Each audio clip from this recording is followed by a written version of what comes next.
This ball is navigating a landscape it cannot see. Every step it takes makes the network smarter. Most people picture AI as a giant lookup table. That is not how it works. A neural network starts completely random. Every weight, every connection, every dial inside it is set to a random number. So how does that random mess become something that can answer your questions? The answer is one sentence. The network makes a guess, measures how wrong it was, and adjusts itself slightly in the direction of less wrong. Then it does that a billion times. Today we visualize exactly what that looks like. First, picture every possible version of this network as a point on a map. Each point represents one specific setting of all the dials inside the network. Now give every point a height. The height is how wrong the network is at that setting. Tall peaks are bad networks that get everything wrong. Deep valleys are good networks that get things right. This shape is called the loss landscape. Learning means one thing only: find the lowest valley. The deepest point on this surface is the smartest version of the network. Here is the entire learning algorithm in one rule. Stand on the surface, look around, and step in whichever direction goes downhill the steepest. That is it. That is gradient descent. From above, the landscape looks like a topographic map. At every point, there is a single direction that drops fastest. We call that direction the gradient.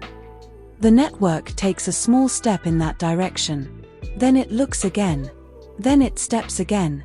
Always downhill. Never uphill. But how big is one step?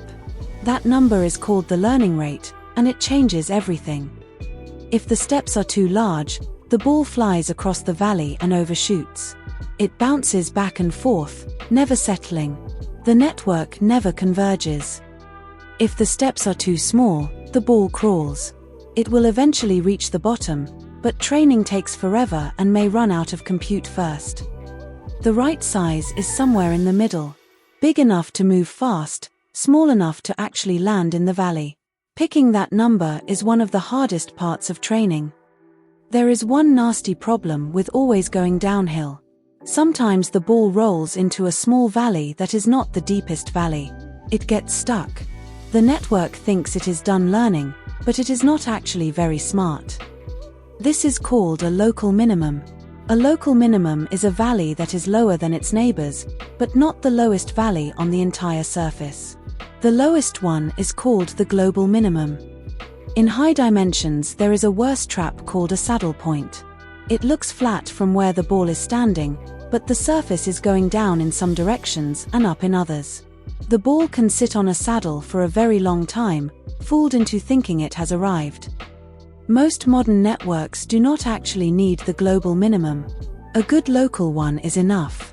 But getting unstuck from saddles and shallow valleys is exactly why the next idea exists. If you look at every training example before taking one step, you get the cleanest possible direction. This is called batch gradient descent. The path is smooth, but each step is slow and uses huge memory.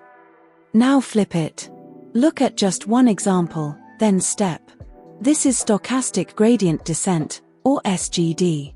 Each step is fast, but the path zigzags wildly across the surface. And here is the counterintuitive part. That noise is a feature, not a bug. The zigzag jolts the ball out of shallow valleys and off saddle points that batch gradient descent would get stuck on. Noise finds better valleys. In practice we compromise. Mini-batch SGD looks at maybe 32 or 64 examples, averages their direction, then steps. Fast, smooth enough, and noisy enough. This is what trains almost every modern model. Now here is where it gets strange. So far we have imagined one ball on a surface, like a hill in 2 dimensions. But the real network does not have 2 dials. Picture each weight inside the network as a single dial. A tiny network might have 6 dials. All 6 get adjusted at the same time. The gradient is now 6 numbers, 1 for each dial, each saying which way to nudge it. A small real network has 13,002 dials. The math is the same. GPT-5 has roughly 100 billion of these dials. At every single training step, every single one of them gets nudged in its own downhill direction, all at once, across a landscape with 100 billion dimensions. This is what those data center GPU clusters are doing. Thousands of chips, running the same simple rule. Compute the slope. Take one step. Repeat for months. Every neural network you have ever heard of was trained this way. Image classifiers, language models, recommendation engines, self-driving systems. All of them learned by rolling downhill on a lost landscape they cannot see. If you want to actually see how AI works, subscribe. The next video covers backpropagation, the algorithm that computes these gradients in the first place. The math gets more complex. The surfaces get harder to visualize. The tricks get more clever. But underneath, it is still the same simple rule. Find the slope. Step downhill. Repeat. This was Glassbox. See how AI actually works.